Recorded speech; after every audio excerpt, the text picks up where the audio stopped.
Hello everyone, welcome back to my channel. আজকের topic হচ্ছে preposition. বাংলায় অর্থ হলো পদময় অব্যয়। প্রিপোজিশন কাকে বলে, এর অর্থ এবং উদাহরণ সহ। প্রিপোজিশন এর অর্থ হলো প্রি কথাটির অর্থ পূর্বে এবং পজিশন কথাটির অর্থ হলো অবস্থান। প্রিপোজিশন কাকে বলে? যে ওয়ার্ড নাউন অথবা প্রোনাউনের পূর্বে বসে সেন্টেন্সে অন্যান্য ওয়ার্ডের সঙ্গে এর কি সম্পর্ক বুঝিয়ে দেয় তাকে প্রিপোজিশন বলে। যেমন number 1, he goes to school. Number 2, the cat is on the table.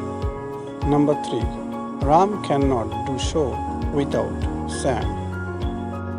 আগের সেন্টেন্স তিনটিতে টু, অন, উইথাউট ওয়ার্ডগুলি প্রিপোজিশন, কারণ উক্ত সেন্টেন্সগুলিতে স্কুল, দ্য টেবিল এবং স্যাম নাউন এর পরিবর্তে যথাক্রমে টু, অন অ্যান্ড উইথাউট বসিয়ে সেন্টেন্সের অন্যান্য ওয়ার্ডের সাথে এদের স্কুল, দ্য টেবিল, স্যাম কি সম্পর্ক তা বোঝায়।